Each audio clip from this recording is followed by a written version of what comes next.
আপনার? তোমার বউ কো? আমার বউ তো দেশে। তোমার বউ দেশে? কোন দাও তো? আমার এই বউ বাচ্চা নিয়ে দেখেন ঘুরতে আসছে তারা, তাহলে আমি এই ক্যাম্বালে সহ্য করবো রিক্সা চালাতে শুধু দেই। হ্যাঁ ধন্যবাদ ভাই, আমি সেটা দোকানটা কি তুমি তালাক দেছো সেই কথাটা দেখো, সেই কথাটার কাগজটা টাকা দিছো, এই কথার পরে সে এসে বলতে পারে দাও আমার বউ। যদি এই যদি আমি কয়ে থাকি এত কিছু তোর বাড়ি এই যত লোক আছে, যদি আমার বাপ মা যদি কইতে আমাকে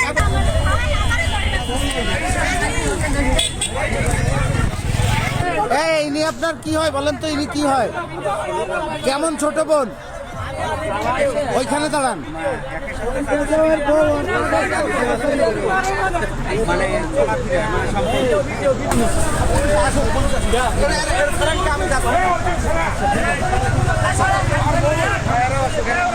বিআরটিসি গাড়ি ছাড়ে কি কইবি ওইদিকে হলো বাড়ি রাজমিস্ত্রির কাজ করে, এই জায়গা থাইয়া একে বাড়ি হলো খায়।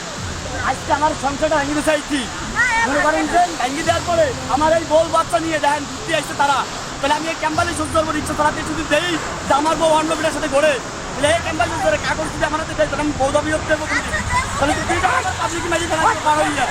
আজকে আমি দেখেন রিক্সা চালাতে এসে তাকে এসে ধরলাম হাতে নাতে।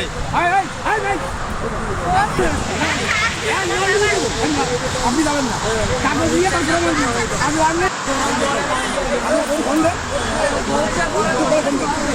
এই যাকে নিয়ে আসছেন ইনি আপনার কি আসসালামু হয়? আলাইকুম দর্শক, আপনারা কেমন আছেন? এই মেয়েটা ডিভোর্স না দিয়ে ঘুরতে আইছে পার্কে।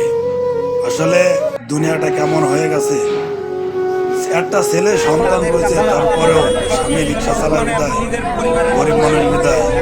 এখন এই মেয়েটা অর্পুরের সাথে ঘুরতে আইছে, স্বামী ধুয়ে পরে বিয়ে করে, এখন বলতেছে আমি ডিভোর্স দিয়ে দিছি। আসলে ডিভোর্স দেয় নাই, এখন ধরা খেয়ে গেছে, এই জন্য বলতেছে। আপনারা এই ভিডিওটা শেয়ার করে দিবেন যাতে সবাই দেখতে পারে।